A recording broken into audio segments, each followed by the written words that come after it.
ولا حنون بدن عن دريمي وآدي آدو فر بدن وهذانا عن دمانين حتى waxay ka jeceshay inay shishada aado ama nin ay tiraahdo chips iga bixi ama kaar iga bixi ay tiraahdo habeenkii ay dhafarto soo jeeda maalintii hurud sidoo kale maadaama ay anaga hooyooyinkeen aabyaashan soo caawin jireen annagana waxaan ku qasbanaa inaan ragana caawino kaalinta ayaga xagooda ka dhineed anaga aan buuxin shaqadan shaaho intaas ayadana aan dib kala kulmay sida gaanjo waa ogoleen inaan shaah la wareejiyo sida adi dhibaato badan aan kala kulmay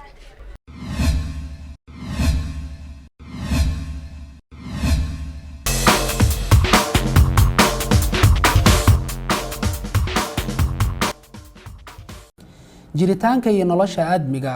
waxa huwaala inay tiirraxaad u yihiin haweenka gaar ahaan Soomaalida maanta dunida ku nool dumarku waxa ay noloshooda ka qaataan kaalinta ugu muhiimsan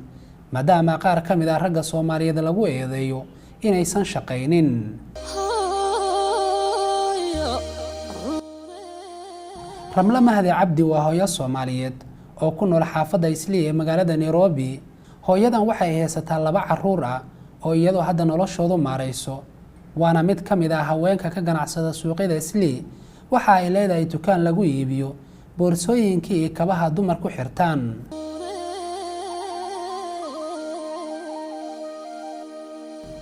Ramlo dhaqaalaha dukaankan ka soo galay waxa ay ku dibirtaa nolosha qoyskeeda iyo waliba qaar ka mid ah eheladeeda oo jooga Kenya iyo Soomaaliya ma ahan mid fudud marka loo eego hawshan dhibta badan iyo suuqyadan fahanka u baahan kartida iyo dabar adeega ay muujinayaan habluhu ayaa ah mid aad u weyn sida ka muuqanaysa Ramla iyo dumarka la halmaala ee Islii ku ganacsado in la bilaabo ganacsi ma ahan mid sahlan maxaa yeelay waxa uu u baahan yahay in shakhsiga abuuraya uu haysto qarshaad uu ku howlgalo iyo waliba talooyin dhanka ganacsiga uu sameynayo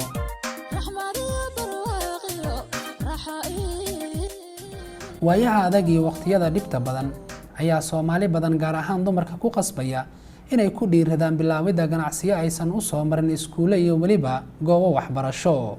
haddaba waxa ay isweydiintu tahay sidee Ramla ku bilowday hawshan ganacsiga waxaan bilaabay 2012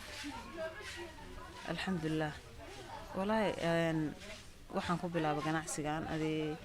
lacag yar ayuu tal dhaho ayaan ku bilaabay markii hore oon deganaayo intaan aanan ninkaas kala tegin biil yar la siin jiray guri iska joogi jiray biilkayga yarka marka aan labadaas cunug aniga bas ahayn yaan wax ka arursaday wixii aan arursaday anoo gurigayga jooga yaan gabar walaashay joogtaan u dhiibtay anoo guriga jooga marka waxba la igu shaqayn jiray kadib markii ninkii wixii hawshii isku dhamaato guride fadhi ma jiree oo hawshii dhan ani ay qabsatay lacagteeda adi xoogaa ii dhashay sidii marka aan suuqa ku soo galay gabar walaashay ay garab siisay macnaha meeshaan igu wareejiso iyadoo markaas iyadoo hortay bay shaqaynaysay sidii baan waxay kula wareegay lacagteeda yarto aan biilkayga aan ka arursaday iyo toox dhaho anoo guriga jooga arursaday tiyaa marka aan ka bilaabay runtii burburka dhibaato badan ummadda Soomaaliyeed u geystay guud ahaan gaar ahaan hadda aniga aan iska hadlo familkayga waan kala maqanahay intaas muddada intaas leeg waa garan kartaa meeshaan inta badan waxa loo yimaado Soomaaliyeed nahay dadka oo waxa loo yimaada process qofka qof oo qaraabada ama qof la dhashay inta badan yaa u yeera oo dhahay ma meeshaas aan process u heshid oo wadamo kale u sii heshid markii hore targetkii saas u ahaa aan wadankan u imaaday alxamdulillah processkii sidii xilliga la rabay wali ima dhamaanin oo ima hagaagin waqtiga ayada ahayd marka meeshaan wadankan intii aan jooga marka alxamdulillah noloshaydu waan bedelay ilma igu soo kordhay ciyaalkan hadda ii jooga wiil iyo gabar ay jooga Ayuub iyo Zahro saad aragtaan anaan hadda haysto hooyo abaana hadda u ah ma aha fikirka mid ku kooban Ramlo oo kaliya waxaase aragtidan la qaba dumar badan Qatra Cali Guuleed oo iyaduna ah hooyo Soomaaliyeed oo hawshan ganacsiga bilowday 10 sano ka hor Qatra waxa ay leedahay goob yar lagu iibiyo raashinka iyo waliba shaaha dhankeeda waxa ay qiraysaa in shaqadan ay guulo wanaagsan ka gaartay maadaama ubadkeeda ay ku soo waxbartay.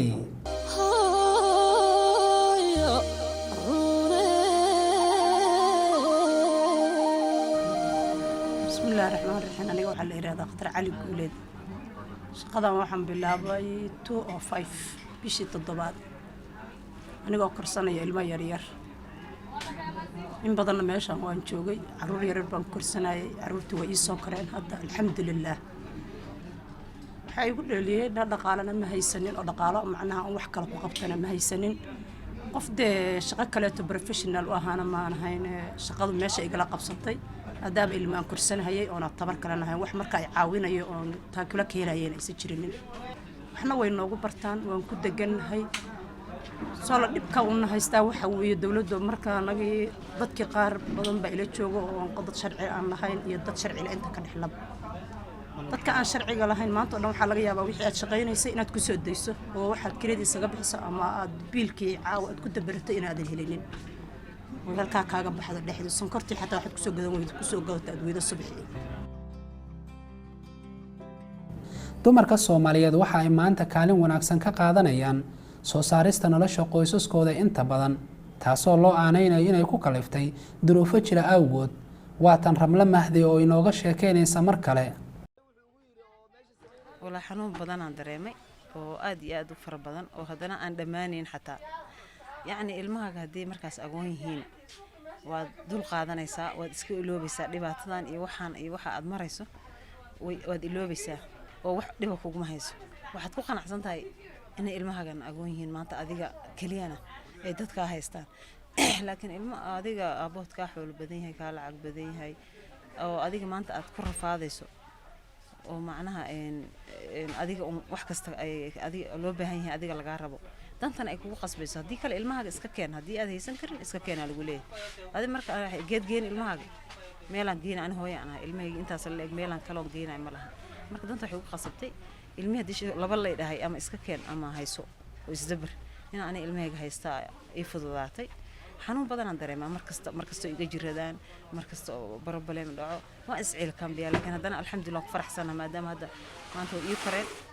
waa ma sha Allah. marka xanuun wuu jiraa laakiin hadda alxamdulillah ku faraxsanahay. waxaan ku heshiinay wax kale shuruud kale kuma xirin baa aniga xoolaan ka rabaa intii geemida ma dhimay qaadaysa ha diyaar sida ugu dhaqso badan lagu qaaday. haye intee maraya iyo seel ii qaaday waxaas ma imaan su'aalahaas. haye iba wareerka sidoo soo gursan alxamdulillah. markii laba cunug leeyahay dhalayna waaba la iimaan waayay qaadis la qaado dhaaf dib dambaba wax sheegayo. marka alxamdulillah waxaa imaaday markii dambe inuu adiga tol iyo qaraabo inta la raadiyo bal gabadhi madaxeeda laga soo bariyay ninkii wax kale warkeed lama haaye. alxamdulillah ilmahaasan ka faa'iiday, ilmahaasan hadda haystaa xataa biil layguma siiyo. أنا مارتي وحي أنا رادينا إسكالها في الحمد لله هذه المهاسن فائدة، لكن أنا على سلي زيادة مركز أساس درت إذا أنكو جورسدي جور كيجن أساسه وسنقصي سعنين. الحمد لله هذا أنا فرح سنة ولا شيء أنكو جرو.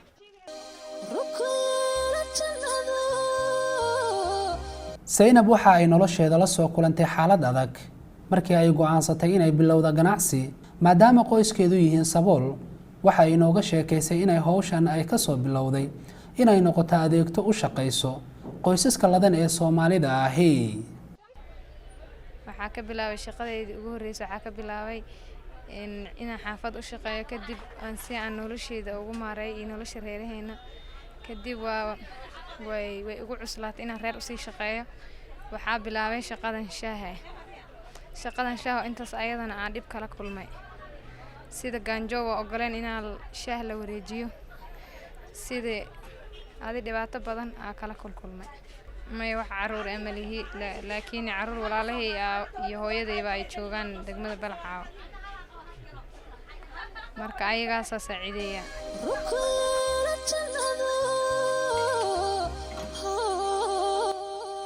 marka laga yimaado in dumarka ay maanta badi la hardamayaan soo saarista nolosha qoysaskooda, haddana waxa isweydiintu tahay sidee hablaha iyagoo ganacsanaya haddana uga warhayaan caruurta ay guryahooda uga soo tageen.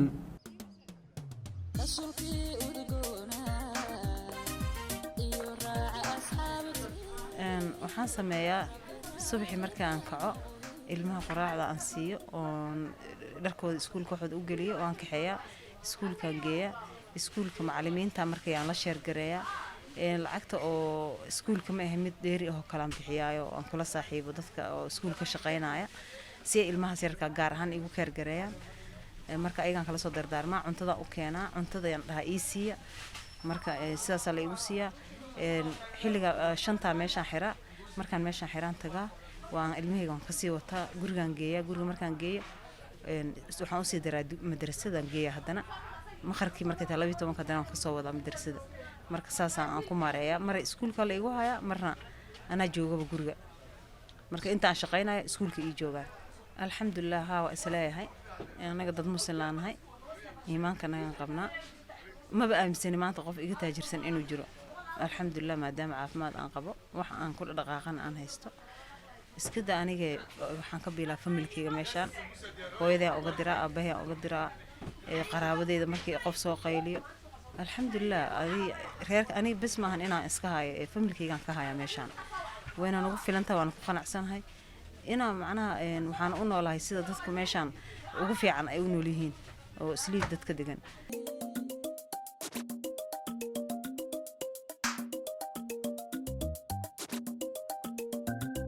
sidoo kale ma jira caqabad ku timaada inay aadi waayaan ganacsiyadooda sida marka uu ubadku ka xanuunsado cunuga hadduu iga xanuunsado way dhacdaa inta badan markay dhacdo dadka dariskayga inta badan oga tagaa haddaan ka gaaro marmar waxaa dhacda sometimes inaan furin oo haddii emergency cunuga hameenkii kugu xanuunsado kale subaxii meesha ma soo aadi karto waa inaad dhakhtar u kaxaysid sometimes marmar way iska dhacdaa in aan meeshaas maalinkaas furi waayo cunugaas dartiis laakiin inta badan haddaan waqti helo dadka dariska ay saacideeya oo asxaabta waxaan dhahaa iisii fura saasaa la iigu furaa waa la iisii shaqeeyaa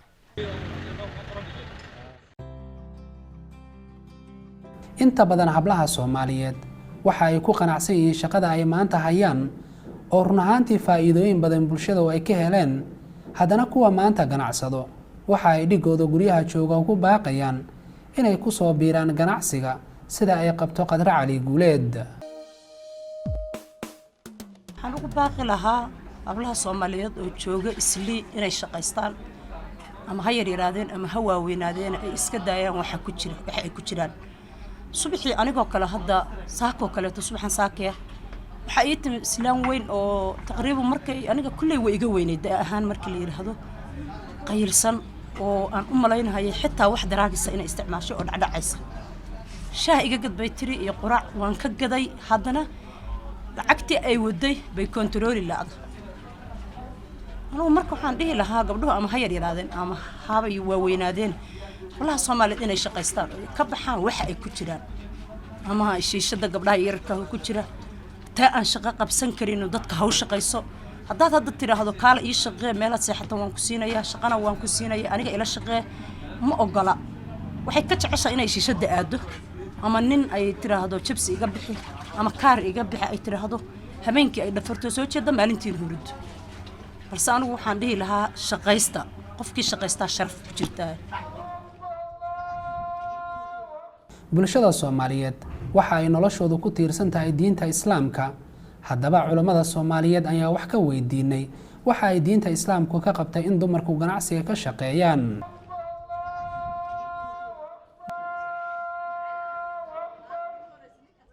gabadha muslimadda ahi waa gabadh aad iyo aad u qiimo badan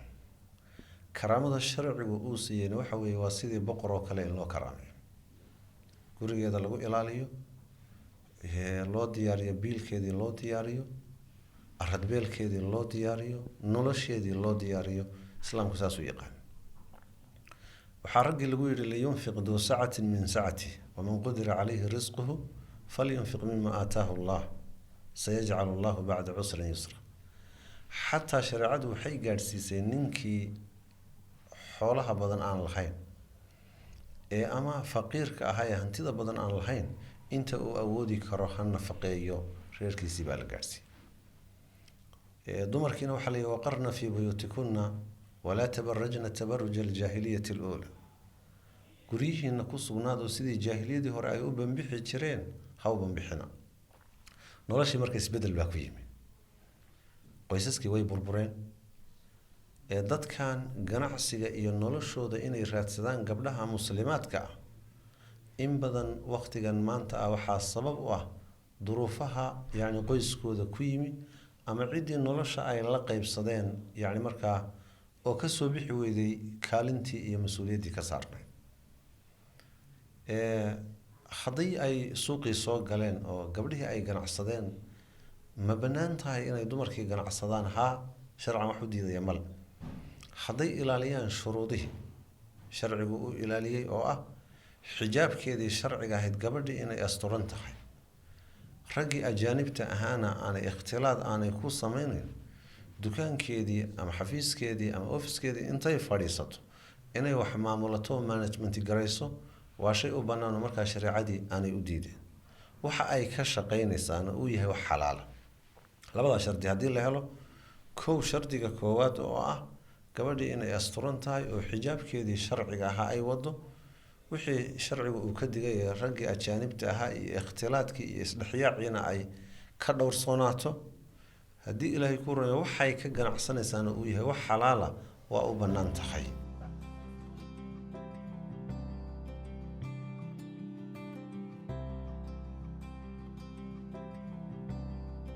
sidoo kale dumarka Soomaaliyeed qudhoodu kama biyadiidsana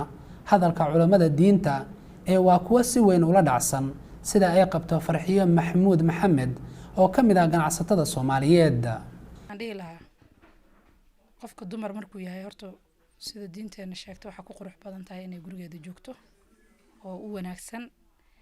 haddana sidoo kale haddii adiga macnaha noloshaada ay kugu imaato inaadan isdhiganin oo natin iska soo qaadin oo sameysatid inaad wax soo saaran kartid adiga wax qabsan kartid laakiin hooyadii awood macnaha okay ragga Soomaaliya hata Soomaalida waxa jiro nin 4 xaas leh noloshoodana ku filan oo mataqaana afartoodaba mid shaqo tagta aysan ku jirin iyo mid xataa hal leh aan halkiisa kaafin karin ama mataqaana meelaha lagu qaylo fadhiyo xataa aan ilmihii loo dhalay iyo waqtiga ay dhashteen iyo xaaladooda iyo taariikhdooda ka warqabin oo maanta dhaadad cunugaaga sanadkee la dhalay aanan aqoonin marka lagaba yaabo ilmihiisa ilmaha dariska marka isla ciyaaraan xataa inuu kala garanaynin because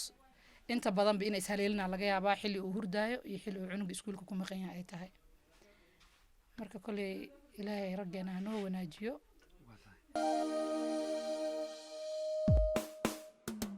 marka la eega dhaqanka Soomaalidu waa kuwa aan ka leexan inta badan jidka uu xadeeyo Maxamed Deeq Cabdi Madar Hallaa oo ah qoraa arrimaha dhaqanka wax ka qora ayaan wax ka weydiinay bal dhaqan ahaan sida loo arka in haweeneydu shaqeyso waa mahadsantahay horta haweenka Soomaaliyeed la'aantood horta waa baabi'ilahay marar badanna waan sheegay miyigii markii la joogna tabtaas oo ahayd iyaga ariga iyo xoolaha iyo aad u dhaqaaleyn jiray reerka aan naag adag lahayn meel ma uusan gaari jirin waatay Soomaalidu dhahdo nin maalin ma gaadhid ninna sanad ma gaadhid ninna weligaa ma gaadhid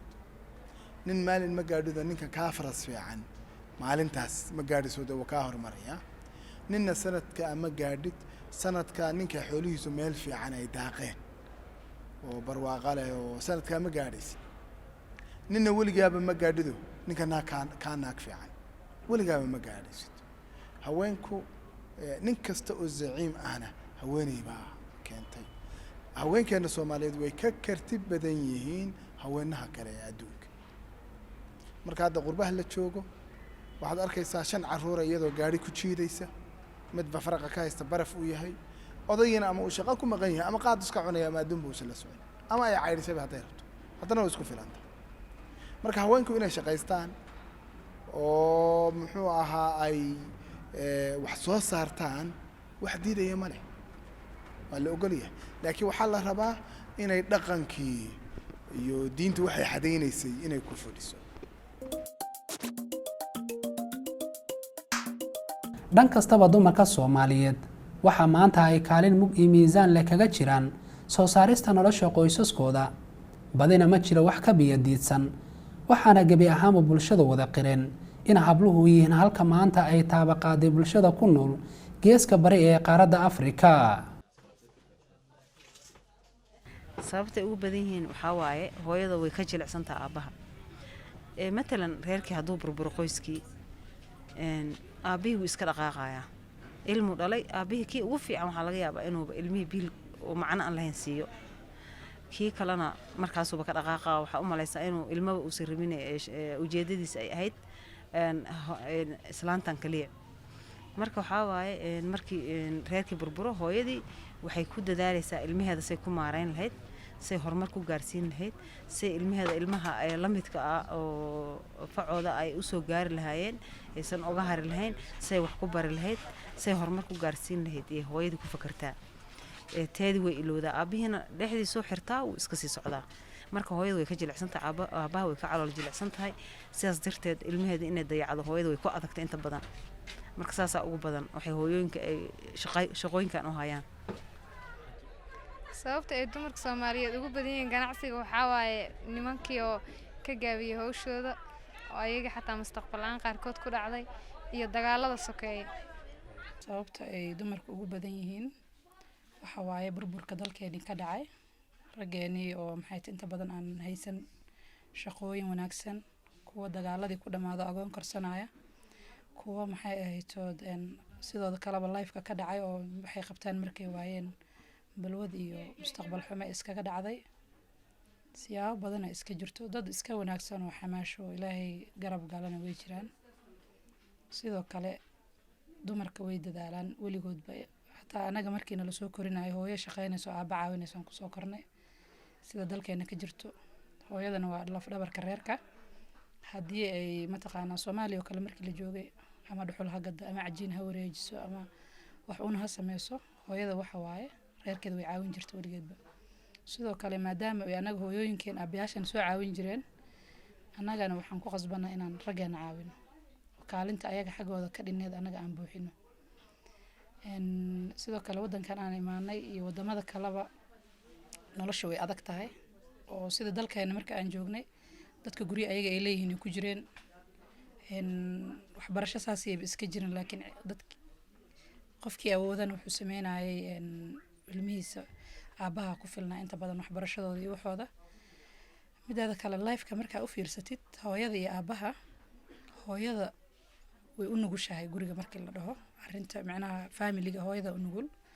oo kale maanta hadduu cunugaaga wax u baahan yahay waxaa laga yaabaa inay macnaha si hooyada u dareemiso aabaha u dareemin hadday noqon lahayd xataa waxaa ugu yar cunugaaga maanta hadduu buug usoo baahdo oo cunuga uu hooyada aaban ma hor weydinaya kuwa hooyada soo weydinaya because wuxuu ogyahay in hooyada waxeedaba ay ogolaanayso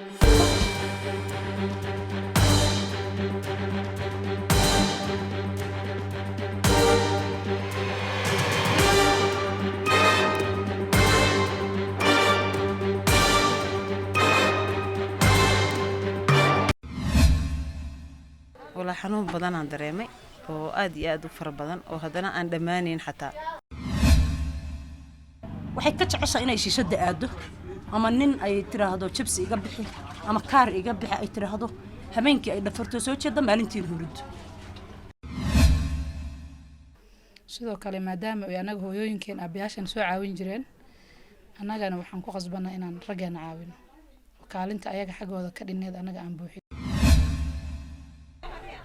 shaqadan shaaho intaas ayadana aan dhib kala kulmay sida gaanjooga ogoleen inaan shaah la wareejiyo sida adi dhibaato badan aan kala kulmay